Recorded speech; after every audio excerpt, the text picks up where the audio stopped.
खरं आहे. निवडणूक आयोग असे पत्रकार परिषदा घेतच की तास-तासभर घेतं निवडणूक घोषणा करताना आणि हे ते असं काही नाही की त्यांनी कधी पत्रकार परिषद घेतली नाही. आता सुप्रीम कोर्टाच्या पण काही लोकांनी मध्यंतरी घेतली होती पत्रकार परिषद. मुद्दा तो नाही. ॲडव्होकेट रवींद्र गोरे आपल्यासोबत आहेत. रवींद्रजी, सातत्याने एक मुद्दा उपस्थित केला जातोय, कायदेशीर आहे तो. 1960च्या नियम 20(3)(ब) चा सातत्याने उल्लेख होतोय आणि त्या नियमानुसार प्रतिज्ञापत्र द्या असं सांगितलं जात आहे.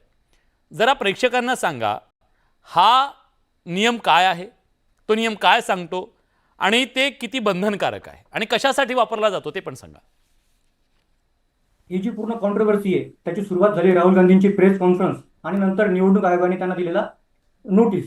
परंतु या पार्श्वभूमीवरती जर आपण ही पर्टिक्युलर सेक्शन बघितलं, रूल 20(3)(ब) बघितलं, तर त्यामध्ये स्पष्टपणे दिलेलं आहे की तुमची जर मतदार नोंदणी संदर्भात तक्रार असेल तर तुम्ही शपथपत्रावर तुमची तक्रार दिली पाहिजे. ही कायदेशीर बाजू आहे. परंतु या मागचा कायद्याचा अभ्यास विद्यार्थी म्हणून मला असं दिसतंय की निवडणूक आयोग घटनेच्या आर्टिकल 324 नुसार कायदेशीर अधिष्ठान आहे निवडणूक आयोगाला. म्हणजेच निवडणूक आयोग ही घटनात्मक संस्था आहे आणि जर घटनात्मक संस्थेवरती आरोप होत असेल तर अशा वेळी घटनात्मक संस्थेने स्वतःहून पुढे येऊन एक्सप्लेनेशन दिलं पाहिजे. परंतु एक कायदा विद्यार्थी म्हणून तुम्हाला एक सांगतो, सिमिलर केस आपले मुक्ताईनगरचे आमदार चंद्रकांत पाटील यांनी विधानसभेच्या निवडणुकी अगोदर औरंगाबाद खंडपीठात दाखल केली होती आणि त्यात त्यांनी असं नमूद केलं होतं, त्यात त्यांनी रूल 21चा प्रश्न त्यांनी उपस्थित केला होता की रूल 21 नुसार 43,000 नावं डिलीट झाली पाहिजेत. त्यांनी त्या संदर्भात निवडणूक आयोगाकडे कंप्लेंट केली, परंतु निवडणूक आयोगाने त्यावरती काही कार्यवाही केली नाही आणि मग चंद्रकांत पाटील यांनी मुंबई उच्च न्यायालयाच्या औरंगाबाद खंडपीठात रिट याचिका दाखल केली. ती रिट याचिका डिसमिस करताना खंडपीठाने असा परिच्छेद 16 मध्ये असा निष्कर्ष नोंदवला होता की चंद्रकांत पाटील यांनी घेतलेले मुद्दे बरोबर आहेत, परंतु जी पूर्ण प्रोसिजर आहे ती पूर्ण फॉलो करणं ह्या कमी वेळेत शक्य नाही आणि त्यांनी ती याचिका डिसमिस केली. परंतु त्यात त्यांनी एक मुद्दा सांगितला की निवडणूक आयोगाने अशा प्रकारच्या ज्या तक्रारी आहेत त्याची दखल घेतली पाहिजे. मला तेच सांगावं वाटतं, जे औरंगाबाद खंडपीठाने सांगितलं होतं, निवडणूक आयोगाने देखील या रूल 20 नुसार ही जी कंप्लेंट आली आहे त्याचे सुमोटो कॉग्निझन त्यांनी घेतलं पाहिजे. परंतु हा जो तो स्टँड घेतायत की त्यांनी शपथपत्र घ्यायला पाहिजे, हे कुठेतरी चूक वाटतं. कारण की निवडणूक आयोग ही राज्य घटनेनुसार आर्टिकल 324 नुसार एक घटनात्मक संस्था आहे. अगदी बरोबर आहे.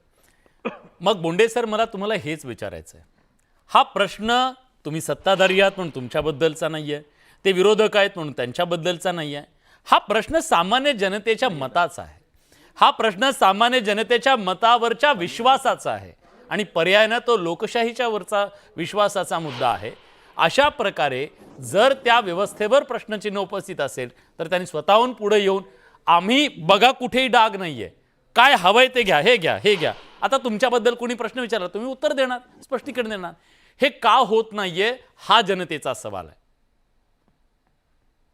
ज्या सार्वभौम संस्था आहे, म्हणजे त्यामध्ये निवडणूक आयोग असो किंवा कोर्ट असो, म्हणजे सुप्रीम कोर्ट असो, आणि या सगळ्या गोष्टीच्या बाबतीत अरे काही तर त्यांच्याकडे दिलं पाहिजे ना तुम्ही, की सगळ्या प्रेस कॉन्फरन्सवर करणार. सगळ्या प्रेस कॉन्फरन्सवर जर उत्तर द्यायला लागले तर मग त्या कायद्याला काही अर्थच राहणार नाही. आणि त्यामुळं राहुल गांधी का पाठीमागे जातात आहे? प्रेस कॉन्फरन्सला एवढं का घाबरता तुम्ही? तुम्ही जे काही बोलतात आहे, नाही नाही, तुम्ही जे काही, अरे मला हे सांगा, तुम्ही जे काही बोलता आहात ते निवडणूक आयोगाकडे लिहून द्या ना. एवढंच फक्त म्हणणं आहे ना. ते अतुल लोंढे म्हणतात त्यांनीच दिले, त्यांनाच द्यायचं का ते निवडून? ऐका ना, जे काही सांगायचं आहे, जेवढं काही प्रेस कॉन्फरन्स मध्ये सांगितलं तेवढं जर त्यांनी टेक्स्ट केलं, तेवढं जर दिलं शपथेवर, पण यांना म्हणायचं आहे की मी एक वेळा संसदेमध्ये शपथ घेतली, आता कुठेही शपथ घेणार नाही. हे कुठे तार्किक आहे का? मला सांगा ना, तार्किक आहे का? आज हा प्रश्न आहे की हा जो आहे हे राहुल गांधी का करतात, का घाबरतात आहे राहुल गांधी? अतुल लोंढे नाही पटत, नाही पटणार पण नाही. हे का पळ काढतात आहे राहुल गांधी? मी सांगतो ना, तुम्ही पळ काढताय. मला हे सांगा ना. ओमराजे येतो तुमच्याकडे, येतो. मी टेक्निकल उत्तर देतो ना. बरं, मला याचं उत्तर द्यायचं. बरं, उत्तर द्यायचं त्यांना. लोकांमध्ये संभ्रम करण्यासाठी यांनी एवढी चेन केलेली आहे. ठीक आहे. शरद पवार सारखे एवढे मोठे नेते ते म्हणतात की 2 जण आले होते मला 160 जागा जिंकून. बरं झालं तो विषय काढला, मी ते पण विचारतो. हातासवर आपल्याकडे काय नाही, आणि शरद पवार साहेबांसारख्या, आणि मी राहुल गांधीकडे ठीक आहे. तरी पण उत्तर तर यांना देऊ द्या. बर बर ते बर वेळ उत्तर खातात घेतो आहे. उत्तर फालतूच्या अनिल भाऊ गोष्टी उत्तर घेतो. अतुलजी प्लीज उत्तर द्या. बोलता तू. नाही नाही, असं आहे की त्यांनी एकदा शपथ 8वी स्वतः घेतलेली राज्यसभेचे सदस्य म्हणून, आणि ती जी आपण म्हणतो ना की मी म्हणजे अलिजियन्स ठेवील घटनेसोबत, भारताच्या एकात्मतेसोबत, राष्ट्रीय एकात्मतेसोबत, सगळ्या गोष्टीसोबत, ॲडमिनिस्ट्रेटिव्ह इंटिग्रिटीसोबत. आता ही शपथ त्यांनी घेतलेली आहे. ते जे काही सांगत आहे शपथेवर सांगत आहेत. आणि पुन्हा तसंच अनिल बोंडे साहेब डॉक्टर आहेत, अनेक वर्ष राजकारणामध्ये आहे. ते सांगतात आहे की इलेक्शन कमिशननी सर्टिफाईड करून दिलेल्या डॉक्युमेंटवर आम्ही ॲफिडेव्हिट द्यायचं. याच्यापेक्षा मोठी हास्यास्पद गोष्ट काय राहू शकते? म्हणजे लपायचं आहे. मला सांगा, अनिल मसीह या देशाने पाहिलेलं आहे. अनिल मसीह समोरासमोर त्या माणसानी या देशामध्ये हत्या करण्याचा प्रयत्न केला डेमोक्रेसीचा. सीसीटीव्ही फुटेज असताना बीजेपी त्याची पाठरांगण करत होतं. सुप्रीम कोर्टामध्ये गेलं, सीसीटीव्ही दिसलं, कोणी लपवू शकलं नाही, म्हणून ती निवडणूक वाचली. त्याच्यानंतर महमूद प्राचा हे गेले होते वकील चंदीगड कोर्टामध्ये. चंदीगड कोर्टाने सांगितलं की तुम्ही सगळे डॉक्युमेंट्स आणि सगळा डेटा जो आहे तो द्या. यांनी कायदा बदलवून टाकला की हा असा डेटा देताना सेक्शन 92 जो आहे तो बदलवून टाकला, नियम कायदाच बदलवून टाकला. त्याच्यानंतर 45 दिवसापर्यंत डेटा सेवायचा. आता तर आपण आयक्लाउडच्या जमान्यात आहोत, सेमीकंडक्टर चिपच्या जमान्यात आहोत. छोट्याशा हार्ड डिस्कवर आपण डेटा ठेवू शकतो. 45 दिवसाच्यानंतर डेटा नष्ट करण्याचा जो आहे तो नियम जो आहे तो यांनी आणलेला आहे.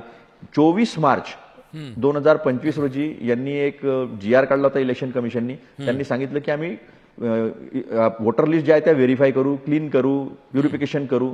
दॅट्स फाईन, ते रेग्युलर ऍक्टिव्हिटी आहे, समरी रिव्हिजन वगैरे करणे.